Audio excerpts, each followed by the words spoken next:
Tema de hoje: o que fazer quando nos sentimos enganados? O que a gente faz quando a gente se sente enganado ou traído? Pois é, eu quero para isso recordar um texto bíblico que lemos no domingo passado aqui. Se você ainda não assistiu a mensagem do domingo passado, o que fazer quando nos sentimos indignados, volta lá depois e assiste. Tenho certeza que Deus vai falar muito com você. Mas o texto que nós lemos no domingo passado e que eu releio hoje é de Neemias capítulo 5, porque é o ambiente onde tudo isso acontece. Para a gente ter uma ideia, o povo estava no exílio babilônico, a Pérsia dominou a Babilônia e liberou o povo todo para voltar para a Judéia e reconstruir Jerusalém e edificar o templo ali em Jerusalém. E o povo feliz da vida ficou assim como quem sonha, só que a Pérsia dá com uma mão e pega com a outra.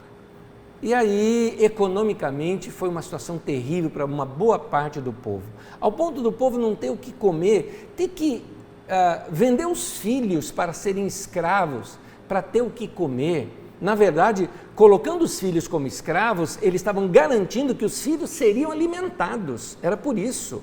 Para o meu filho não morrer de fome em casa, ele vai trabalhar como escravo por um prato de comida na casa de alguém. Olha o nível que chegou. E o pior é que a nação fez isso. Criou os ricaços, que era o pessoal da religião e a nobreza, e criou a classe pobre, que era a classe maior que tinha ali. Eles foram enganados. Foi prometido um sonho para eles e esse sonho não aconteceu. Aconteceu apenas o templo, a religião, voltaram-se para Deus. Por isso, os peregrinos escreveram um salmo e naquele salmo eles estavam indo para o templo para adorar a Deus e levar a sua oferta, que parte era para o templo, mas parte era imposto. Era uma divisão de sentimentos em seus corações. Vamos para as Escrituras para a gente entender o contexto de tudo isso? Vamos lá. Neemias capítulo 5, de 1 a 13, diz assim: Ora, o povo começou a reclamar muito de seus irmãos judeus. Alguns diziam: nós, nossos filhos, nossas filhas, somos numerosos. Precisamos de trigo para comer e continuar vivos.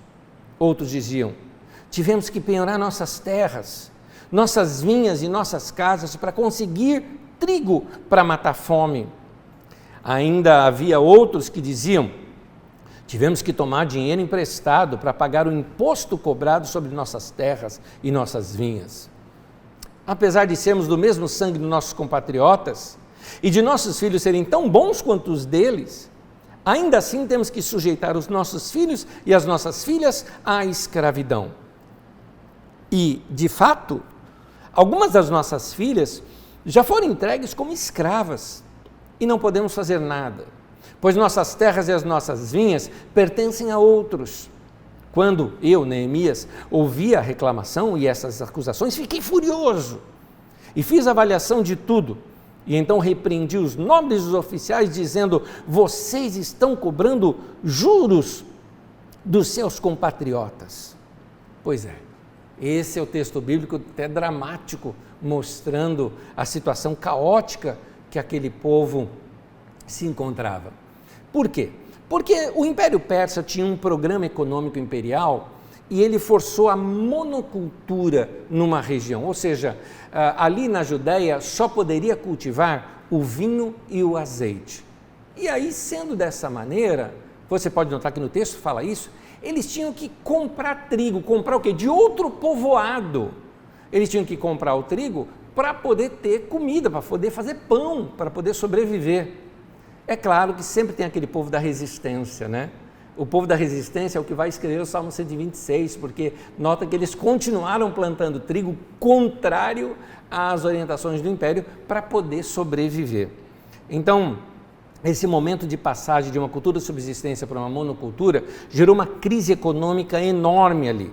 O Império Persa vendeu essas ilusões de prosperidade para que eles aderissem ao programa econômico imperial, e sonhos que inicialmente encheram a boca de riso, mas posteriormente encheram os seus olhos de lágrimas. Eles foram enganados. Você já foi enganado assim também? Você já foi enganado por igreja que te prometeu prosperidade, que se você desse o seu carro para a igreja, todo o seu dinheiro para a igreja, você ia prosperar muito, e você sabe muito bem que o teu coração te enganou porque você foi pego pela ganância. A culpa não é só da igreja, não. O pessoal às vezes fala, essas igrejas aí roubam dinheiro do povo. Ninguém botou revólver atrás de ninguém para ofertar. Quem ofertou, ofertou porque quis. Então, se o povo deu dinheiro, deu porque quis. Mas foi enganado, e aí é o meu tema de hoje. O que fazer quando eu sou enganado? E, aliás, por que nós somos enganados e caímos nessas coisas? Mas então, e essa situação aconteceu agora diante de uma nação. Prometeram um sonho que a nação ia crescer, ia ser livre, ia ser maravilhosa. Aliás, alguns anos atrás era essa a nossa ilusão brasileira. Estamos indo por um tempo sem corrupção na nossa nação. Fomos enganados. Então, o Salmo 126 trata disso. O Salmo 126 é escrito exatamente por aquela parte dos agricultores que resolveram fazer uma resistência a tudo isso, mas sofreram ao mesmo tempo. Vamos ler o Salmo 126 agora dentro desse contexto. Salmo 126. Quando o Senhor trouxe os cativos de volta a Sião, nota que eles estão relembrando lá do passado. Eles voltaram lá no passado, nas suas memórias, não é? Quando o Senhor trouxe os cativos de volta a Sião, foi como um sonho. Então a nossa boca se encheu de riso, a nossa língua de cantos de alegria. Até nas outras nações dizia, o Senhor fez grandes coisas por esse povo. Sim, grandiosas coisas, dizia o povo daquela época, né? Fez o Senhor por nós, por isso estamos alegres. E aí o salmo muda, e ele mostra um outro momento.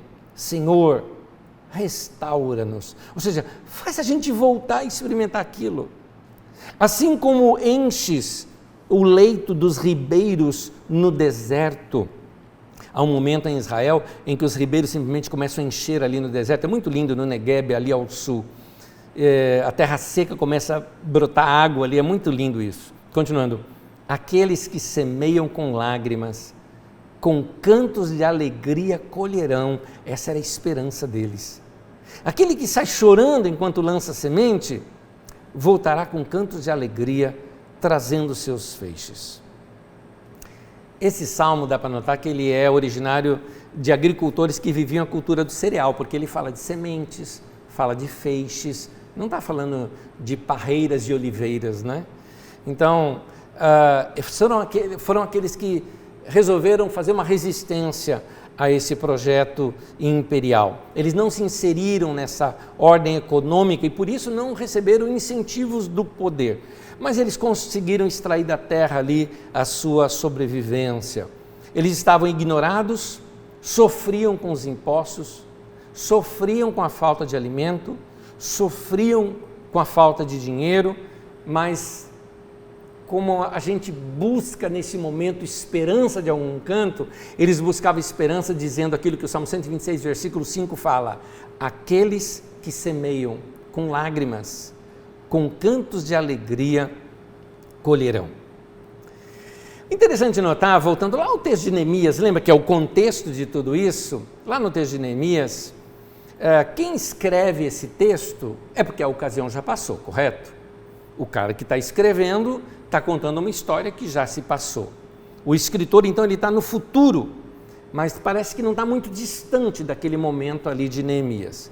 No entanto, ele já vinha escrevendo a história. Se você estudou comigo no Didaquê, aqui na Carisma, você já viu que temos a chamada história cronista. Nós temos 2 blocos de história no Antigo Testamento, a história deuteronomista e a história cronista. E a história cronista é esse compêndio de onde tem Neemias. Ele tem primeiro Crônicas, segundo Crônicas, Esdras e Neemias.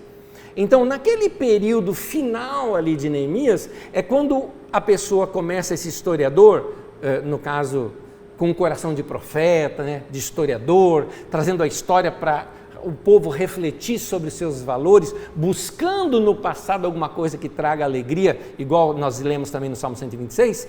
Então ele está indo lá na história e contando a história. Então o texto lá de Crônicas, embora está contando lá do passado, da época de Davi, de Salomão e dos outros reis, ele está sendo escrito nesse período aqui também, contando a história lá de trás.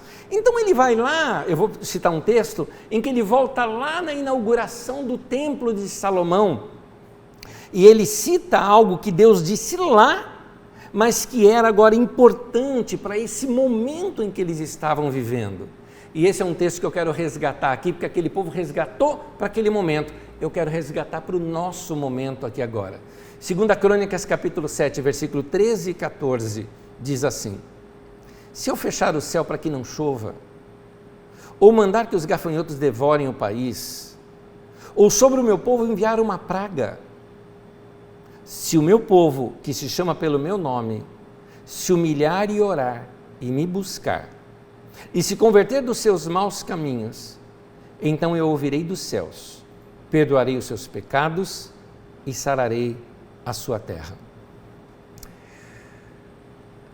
Seria bom você estudar no dia daqui com a gente, porque a gente te ensina como interpretar esses textos. O povo daquela época, eles não entendiam assim Deus e o diabo, para eles tudo vinha de Deus. Então mesmo uma praga para eles era Deus mandando, tá? Então por isso que o texto está escrito dessa maneira, como se Deus estivesse enviando uma praga. Já Eclesiastes já mostra que o tempo e o acaso acontecem com todos. Tem coisas que são forças da natureza e que isso traz, como é o caso da nossa pandemia aqui. Então, vindo a pandemia, se o meu povo, que se chama pelo meu nome, se humilhar, orar e me buscar, eu ouvirei dos céus, perdoarei os seus pecados e sararei a sua terra. Quem escreveu isso lá nos tempos de Neemias, que estavam também enfrentando fome, lembrando lá do passado, da época ainda do Salomão, ele está acreditando que aquele tempo era para eles também. E eu confesso para vocês, esse texto é para mim e para você. Porque o texto aqui se dirige para mim e para você, dizendo: se o meu povo, você é povo de Deus. É para você que Deus está dizendo isso. Deus não está falando isso para os governantes, Deus está falando para mim e para você. Então, o que é que nós devemos fazer? Meus queridos, a principal causa dos nossos problemas, seja bem honesto comigo, é o nosso orgulho, a nossa arrogância e a nossa autossuficiência. É isso que são os nossos problemas. No livro de Tiago, Tiago era um dos líderes da igreja em Jerusalém, irmão de Jesus, ele escreve o seguinte, 4:6: Deus se opõe aos orgulhosos, mas concede graça aos humildes. Tiago faz uma citação copiada e colada da Septuaginta, né, de uma tradução do grego do Antigo Testamento, e mostra o seguinte: Deus, ele não suporta gente orgulhosa, gente arrogante, gente que é autossuficiente. Deus fala, não, ele vai resistir gente assim, mas ele vai dar graça a quem se humilha. No livro de 1 João, capítulo 1, versículo 8, diz assim: se dissermos que não temos pecado, estamos nos enganando e não há verdade em nós. Eu estou citando esse texto para te dizer o seguinte: é fácil a gente olhar para os nossos governantes ou para situações ao redor e falar, eles estão pecando. E Deus está dizendo, mas eu estou chamando você para se humilhar, você para olhar para dentro de você e você para reconhecer os seus maus caminhos. O pecado faz com a gente uma coisa. Minha avó tinha os provérbios dela, né? Não liga a linguagem não, a linguagem de baiano, aquela linguagem escrachada, né? Minha avó dizia o seguinte: macaco senta em cima do seu rabo e ri do rabo dos outros. Não é? É bem isso que o pecado faz com a gente. A gente esconde o nosso pecado e aponta somente o pecado dos outros. Nós só identificamos o pecado quando a gente vê ele na vida dos outros. Nós enxergamos o pecado principalmente na vida daqueles de quem nós discordamos. Meu querido, tem coisa para a gente mudar na vida da gente. A gente olha para a pessoa, discorda, ele está em pecado, mas a gente não reconhece o nosso. Você já viu aquela frase, ame o pecador, mas odeie o pecado. Eu quero melhorar essa frase. Ame o pecador, mas odeie o pecado em você. É isso que você tem que fazer. Eu tenho que odiar o pecado em mim. Eu não posso aceitar isso em mim. Eu tenho que odiar o meu pecado. Eu não tenho que ficar preocupado com o pecado dos outros, se eu tenho os meus para lidar. O problema é que ao invés de nós nos humilharmos, nós gastamos mais tempo acusando os outros e justificando a nós mesmos e mostrando os nossos problemas. Meu conselho para você é o seguinte: confessa seus pecados, revela teu coração para algum amigo. Se você quer uma mudança radical na sua vida, exponha em público. Claro, não estou falando nada que venha ofender você socialmente, mas quando você percebe assim, eu estou amargurado, eu estou angustiado, eu estou chato, é hora de você botar isso para fora, confessar. Por isso, até eu vou aproveitar esse momento aqui para confessar publicamente um pecado meu. Eu vou confessar o meu pecado. E eu queria saber, se eu confessando o meu pecado, você se percebe ou se vê em mim também, talvez cometendo o mesmo pecado do que eu. Você já teve a sensação, como eu tive, confesso para você, quase que de ter sido, entre aspas, ter sido vingado quando vê um negacionista pegando a Covid? Pois é, eu tenho que confessar isso para vocês. Eu vi gente fazendo campanha contra, não tem que usar máscara, isso é falta de fé e tudo mais. A mesma pessoa pegando Covid, sofrendo. Eu vou confessar para você meu pecado. A minha sombra disse, bem feito. Não queria que morresse, mas bem feito, vai sofrer. Pois é, pecado. Pecado. Isso é maldade nesse coraçãozinho ruim aqui, né? Agora, se você tem esse coração peludo que nem o meu, é hora da gente chegar para Deus e falar, Deus, maldade minha também, maldade minha. Então confessa, peça perdão, admita que isso não é certo. Já tem muito ódio nessa nação. Não vamos somar mais ódio não, gente. Muda de direção. Mudar de direção, isso se chama arrependimento. Muda de direção. Eu vou apertar mais o calo. Você já teve vontade de que alguém morra? Pois é, maldade. Coração peludo. Maldade nesse coraçãozinho ruim aí. Precisa chegar para Deus e falar, Deus, perdoa. Eu sei que eu estou falando num tom até de humor, porque é meu jeito de ser, gente. Me suporte, tá? Eu olho sempre a vida com bom humor, até os meus pecados. Eu dou risada de mim quando eu peco e erro, risada zombando, tá? De mim, porque tem maldade nesse coraçãozinho. Então confessa a Deus, se arrependa. Detalhe, se arrependa e siga o conselho de Jesus. Eu vou te citar 2 textos aqui em seguida. João capítulo 8, Jesus diz assim, versículo 11, vai e não peques mais. E num outro texto, em João 5, 14, Jesus diz assim, não pequeis mais para que não te suceda coisa pior. Não peques mais para que não te suceda coisa pior. Meu querido, vamos nos voltar para Deus e fazer oração sincera.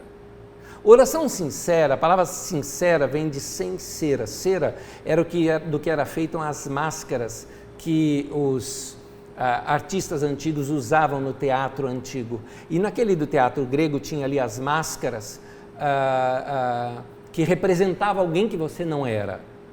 Sinceridade significa sem máscara, desnudo. Esse sou eu. Está na hora de você rasgar teu coração para Deus e falar, Deus, esse sou eu. Esse sou eu. Então não é oração ritualística não, né? Aquela assim, sabe aquela oração que você faz antes, faz automaticamente a hora que você vai comer, faça mal ou faça bem em nome de Jesus, amém. Não, não é isso que eu estou falando. Estou falando daquela oração que vem do coração, aquela oração de rasgar o coração, falar, Deus, está errado, meu coração está errado. Não é certo eu desejar que alguém morra. Não é certo eu falar bem feito para alguém que está fazendo coisa errada. Meu coração não está certo. Você fala, Nésio, mas eu não suporto mais tudo isso. Eu entendo você. Deus mais ainda. Mas muda teu coração primeiro. Porque senão, lembra que Jesus falou, como é que você quer tirar o cisco do olho do outro se você tem uma trave no teu? Então, está na hora da gente fazer aquela oração de coração rasgado, como alguém que realmente precisa de cura. Irmãos, nós precisamos de cura. tem gente doente, tem famílias como relacionamento doentes, tem relacionamentos que estão doentes, casamentos doentes, instituições doentes, igreja doente, uma nação inteira doente, instituições nacionais doentes. Nós precisamos de cura. Interessante que Deus fala assim, que eu ouvirei dos céus, perdoarei os seus pecados e sararei a sua terra. Nós vamos clamar, Senhor, sara a nossa nação, mas a começar em mim quebra corações, como diz uma outra canção cristã. A nação está dividida, está confusa, está sem direção. Um fala uma coisa, o outro fala outra. A igreja, que deveria ser o equilíbrio, que deveria ser a luz no mundo, a igreja se perverteu e se envolveu com política. Pior ainda, foi possuída por ela. Eu citei isso aqui no domingo passado, que quando você se envolve com o poder te toma. E a Bíblia tem um nome para isso, chamado potestade. É isso. Então, a igreja está doente. Saiu ontem, por exemplo, um quebra-pau de uma igreja na internet. Em busca de poder, um pastor querendo se manter no poder, era dia de eleição na igreja, porque algumas igrejas elegem seus pastores, e aí o que ele fez? Só deixou entrar quem ia votar nele, pôs segurança na porta para barrar o pessoal, teve tabefe, teve xingamento, e o povo lá com coque falando em língua e xingando palavrão. Meu Deus do céu, é vergonha, a gente ri para não chorar. A igreja está doente, disputa de poder dentro da igreja. A igreja que se envolveu com política, se vendeu para a política, se prostituiu. Boa parte da liderança da igreja no Brasil, vamos ser sinceros, é cego guiando cego. Está interessado em dinheiro, tem acusações de desvios de dinheiro, e vocês já sabem disso há muito tempo. Tem um cântico sobre a nossa nação, feita por um irmão muito querido. Uma vez nós reunimos uma vez agora na pandemia, reunimos todo o nosso Ministério de Música e chamamos para falar com a gente o João Alexandre. João Alexandre é um poeta e profeta, eu gosto de todas as músicas dele, pode procurar na internet que você vai gostar, João Alexandre. E ele ali num bate-papo muito gostoso com a gente, tem uma canção que ele fez numa outra situação que estava a nossa nação do Brasil e serve tanto para hoje. Diz assim um trecho da música: homens com tanto poder e nenhum coração, gente que compra e vende a moral da nação. E mais adiante ele fala: Brasil, olha para cima. Pois é, nós precisamos de cura, nós precisamos de cura física. Tanta gente morrendo, vírus se espalhando ainda mais, gente querida, e a gente se aperta, a gente tem medo de abrir rede social. Foi quando, acho que na sexta-feira, eu abri a minha rede social na sexta-feira, acho que foi o Facebook, 6 primeiros posts eram de gente que faleceu, 6 em seguida. Gente, não é nem doente, que faleceu, dói no coração. Até a nossa economia precisa de cura. Saudade, né, meu querido, do tempo que dava para viajar. Hoje em dia não dá para viajar, não é só por causa da Covid, não, é porque a gente não tem dinheiro, não é? Saudade. Saudade quando a gente estava falando, o Brasil está crescendo. Saudade. Hoje tem desemprego, essas paralisações, aquele negócio, e agora? Quebra a economia ou deixa o povo morrer? Olha a dúvida da liderança, está todo mundo perdido sem saber o que fazer. Paralisação do fluxo do dinheiro, é isso que aquece uma economia, não é? Gente, nós precisamos de cura. Mas como é que a gente chegou nisso? Como é que nós viemos parar nesse buraco, gente? Eu te digo, e aí não tem a ver com a nação, tem a ver comigo e com você. Nós gastamos mais tempo reclamando e criticando do que orando. Meu irmão, é a oração que pode mudar a situação. Anésio, eu não sei mais. Meu irmão, eu persevero, eu acredito, eu confio na oração. Salmo 121 eu cito de novo: eu elevo meus olhos para os montes, de onde vai me vir o socorro? Meu socorro vem do Senhor que fez os céus e a terra, é nele. Reclamação não ajuda, crítica não ajuda, chateação não muda nada.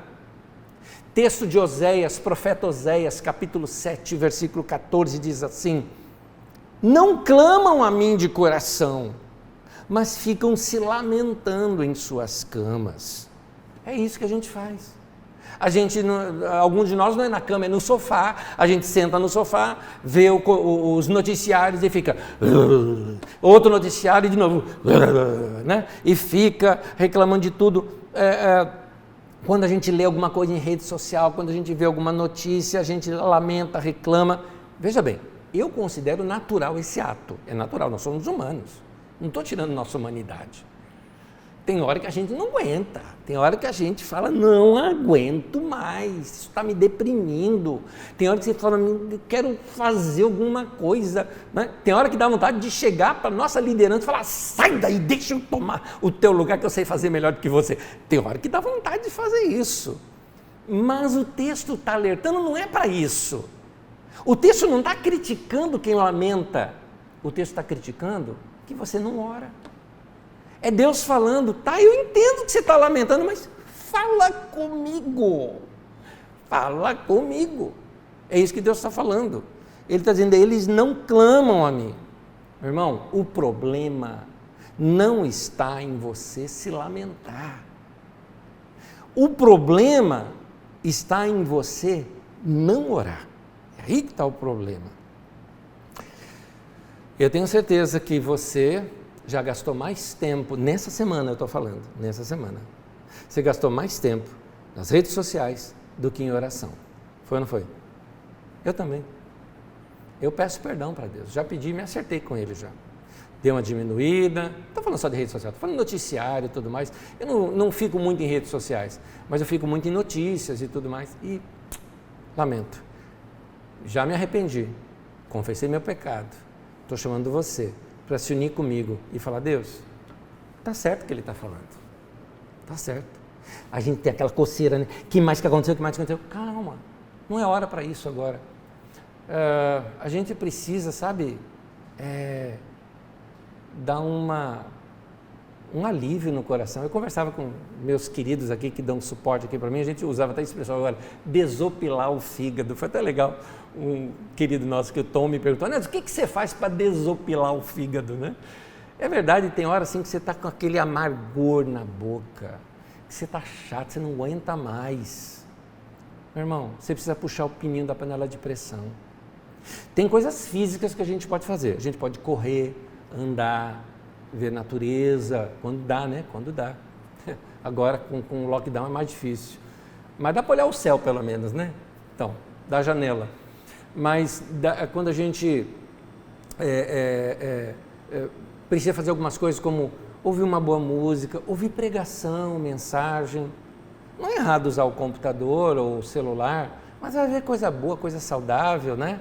Vai ver séries gostosas, alguma coisa relaxante, que fala do dia a dia, que dá uma ideia nova, de uma comida nova para você fazer dentro de casa, né? Vai fazer essas coisas. Agora, também a gente precisa alimentar o nosso espírito. E o nosso espírito não se alimenta dessas coisas. Nosso espírito se alimenta de palavra de Deus, oração e adoração. Então, cânticos de adoração, eu peguei uma playlist, por exemplo, do Osana Music, que eu gosto muito, e fiquei ouvindo aquelas canções e cantando para Deus. Eu peguei uma série de mensagens, inclusive minha, porque eu não lembro das mensagens que eu preguei, você sabia disso? Anésio tem um pouco de amnésia, né? Então, eu sou assim, eu prego uma coisa, eu nem lembro mais que eu preguei. Então, eu escuto mensagem minha antiga, porque elas falam comigo, eu nem me lembro mais do que eu preguei naquela mensagem. Então, de vez em quando escuto mensagens de outros irmãos queridos que eu amo ouvir.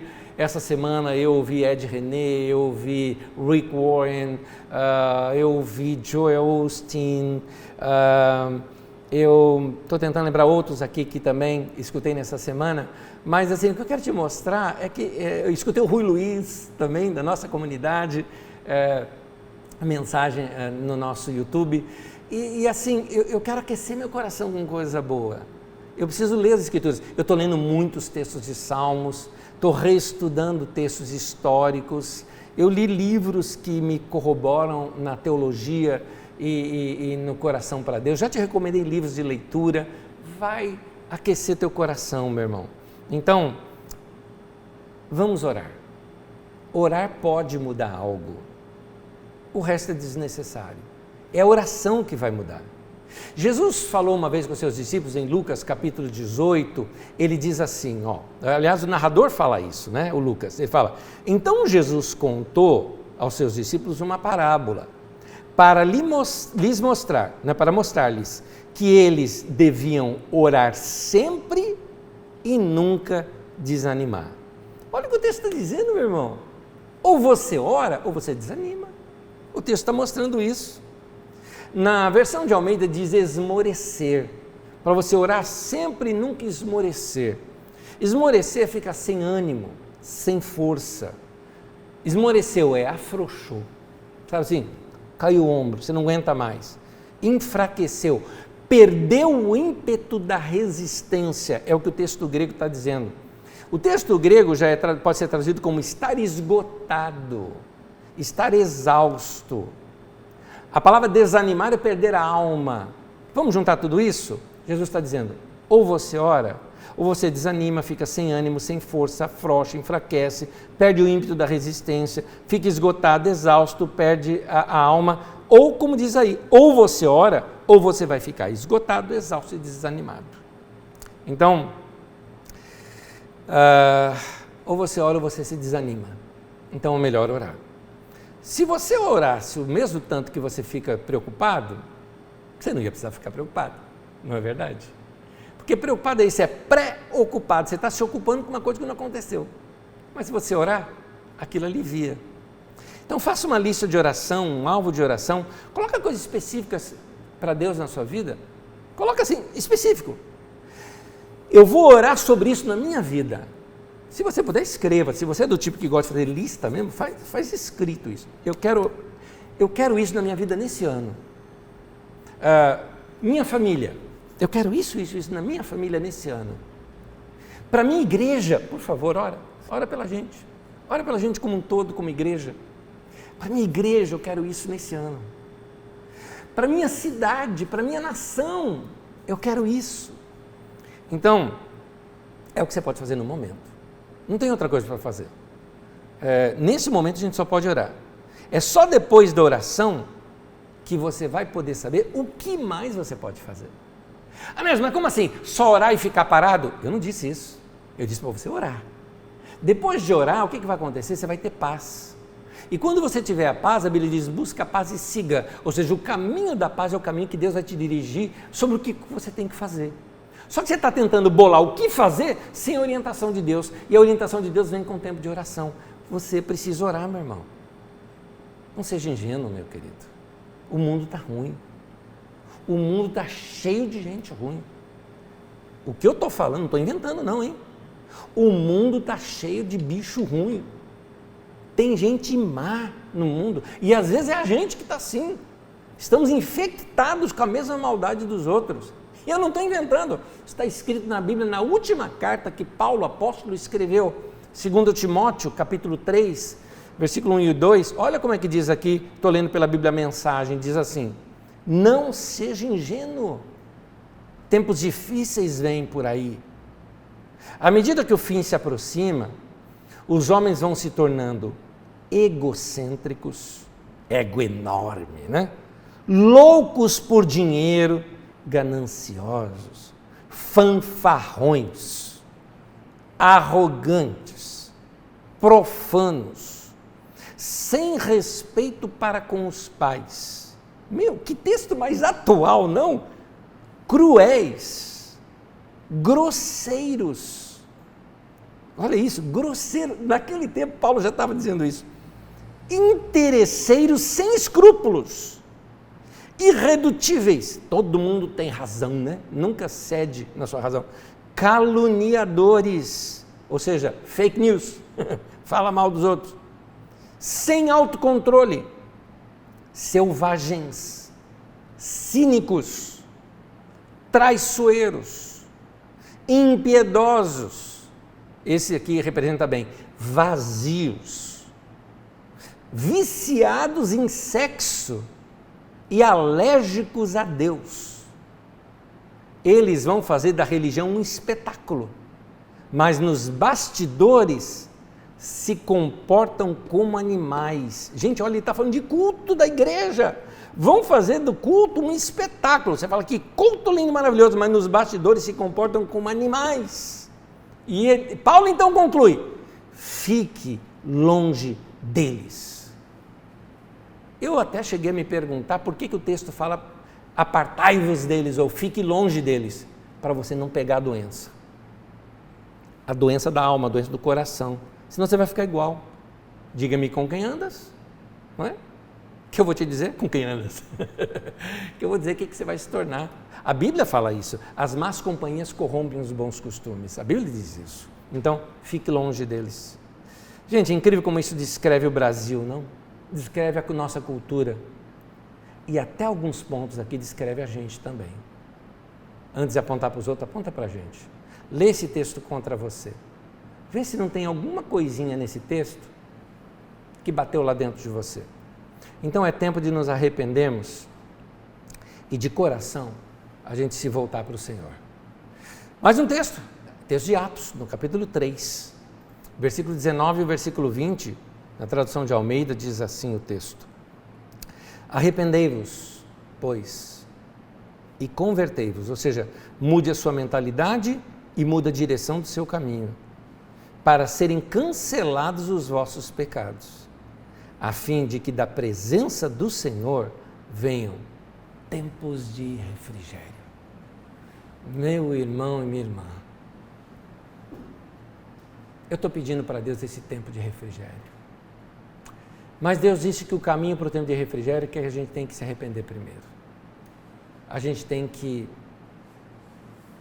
mudar o nosso coração. Tempos de refrigério. É isso que a gente precisa. A gente não aguenta mais. Tem hora que eu falo para Deus, falei para Deus essa semana, falei: Deus, eu não aguento mais. Eu não aguento mais governo, eu não aguento mais idiotice que eu escuto de pessoas, de gente religiosa. Tem coisa que eu não aguento mais. Eu vou te falar uma coisa. Primeiro tem que mudar o coração da gente. Tem que buscar Deus. Lembra? Se arrependa, se converta. Vai para o seu tempo de oração. Aí vai vir os tempos de refrigério. Por último, eu vou repetir o texto de 2 Crônicas 7,14. O texto diz: se o meu povo, que se chama pelo meu nome, se humilhar, orar e me buscar, e se converter dos seus maus caminhos, então eu ouvirei dos céus, perdoarei os seus pecados e sararei a sua terra. Olha o final desse texto. Eu vou ouvir dos céus. Deus está dizendo: eu vou perdoar os seus pecados. E que promessa de Deus, que eu acredito nela. Deus está dizendo: eu vou sarar a sua terra. Deus está dizendo que se a gente se arrepender, Ele vai curar nossa nação, gente. Não era para o Brasil ser assim. Vamos ser sinceros, não era. Igreja, gente, igreja não era para ser assim. Tá chato. Eu ando com vergonha do que alguns irmãos estão fazendo. Tá ruim isso, tá ruim. Mas Deus está dizendo que se eu me arrepender, sou eu que tenho que me arrepender. Eu não posso apontar para eles, Deus está dizendo: aponta para você. Então, junta comigo nisso. Confessa seus pecados para Deus, muda teu coração. Vamos para a oração. Eu ouvirei dos céus, perdoarei os seus pecados e sararei a sua terra, disse o Senhor. Eu não posso ficar esperando que os governantes façam isso. Eles não vão fazer, estão interessados em política, em dinheiro. Todos, não tem nenhum que presta. Todos. Está tudo num balaio só. Somos nós, os discípulos de Jesus, que devemos fazer isso. Tem que começar da gente. Nos nossos dias, a igreja agiu vergonhosamente. A igreja criou novos ídolos. A igreja está idólatra. A igreja colocou sua esperança em pessoas erradas. A igreja hoje tem ídolos, cantores, artistas, políticos, pastores, apóstolos, gente que até parecia ser de Deus, mas não era. Veja bem, Jesus disse que pelos frutos conhecereis. Não era. Parece de Deus, mas não é. Apocalipse 13:11 fala, parecendo cordeiro, mas falava como dragão. Parece Jesus, mas é do diabo. É o que o texto está dizendo. Então, se alguma coisa tem que mudar, gente, tem que mudar com a gente. Não é com as pessoas que você discorda. Não é com as pessoas que você não gosta. É aqui que tem que mudar. Eu estou interessado em ver a nossa nação mudada. Eu tenho uma paixão pelo Brasil. Quem anda comigo sabe disso. Eu tenho aversão a anglicismo, americanismo. Eu tenho aversão àquela atitude de cachorro vira-lata que muito brasileiro tem, babando nos Estados Unidos, na Europa. Eu não sou assim, não. Eu sou brasileiro com muita honra, amo essa nação e valorizo essa nação. Por isso eu quero a cura da nossa nação. Mas melhor do que isso, eu não quero só salvar a nação, eu quero salvar nossas almas. Que a palavra de Deus salve as nossas almas. E quando eu falo nossas almas, alma é mente, vontade, emoções. Nossas mentes, nossas vontades, nossas emoções estão contaminadas, estão azedas, precisam ser salvas, precisam ser curadas. Nós precisamos purificar nossa alma, purificar nossa mente no Senhor. Último texto, Efésios, capítulo 4, versículo 31 diz assim: abandonem toda amargura, todo ódio e toda raiva. Anota aí, você lê depois. Abandone toda amargura, todo ódio e toda raiva. E o texto ainda fala, nada de gritaria, nada de insulto, nada de maldade. Busca o Senhor de coração, meu irmão. Busca de coração o Senhor. Abre teu coração para Ele e deixa Deus tratar com teu coração. A hora que teu coração estiver em paz, as coisas ao seu redor vão começar a entrar em paz também. Esse é o shalom de Deus. Quando a paz de Deus, que excede todo entendimento, toma o nosso coração e a nossa mente em Cristo Jesus, e aí ela se espalha.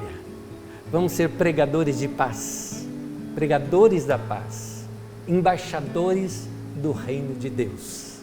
Nós somos de um outro lugar. Tinha uma música antiga do grupo Petra, que dizia assim, Petra, né? Que dizia, nós somos peregrinos de uma terra estranha, né? Dizia a letra daquela canção. Nós somos estrangeiros, nós somos quase como seres de outro planeta, não é? Aqui na terra, nós somos do reino de Deus. É isso. Meu irmão e minha irmã, que Deus te abençoe e que Deus enche o teu coração de paz. Confessa os teus pecados, se arrependa. Muda a mente e o coração, mude seus costumes, mude sua agenda diária, menos tranqueira na sua mente, mais coisas saudáveis. Mude a sua alimentação espiritual e a alimentação da sua alma e das suas emoções. Ande em paz, leia as Escrituras Sagradas, tempo de oração, ouça canções que te edificam. Eu tenho certeza, tua vida vai mudar e nós como igreja seremos sal da terra e luz no mundo. Que Deus te abençoe, ore comigo. Senhor, dobramos o nosso coração diante do Senhor, arrependidos. Obrigado por essa palavra corretiva ao meu coração e ao coração dos meus irmãos. E que o Senhor direcione a minha vida e a vida dos meus irmãos, para que nós sejamos proclamadores da paz. Que tenhamos o nosso coração ajustado e alinhado com a Tua palavra, com o Teu reino e com os Teus assuntos. Senhor, perdoa os nossos pecados. Nós, como Tua igreja, nos humilhamos, oramos, nos arrependemos dos nossos maus caminhos e te pedimos ao Senhor, ouça dos céus a nossa oração, perdoe os nossos pecados e sare a nossa terra, sara a nossa nação, Senhor. Nós te pedimos, em nome de Jesus. Amém. Amém.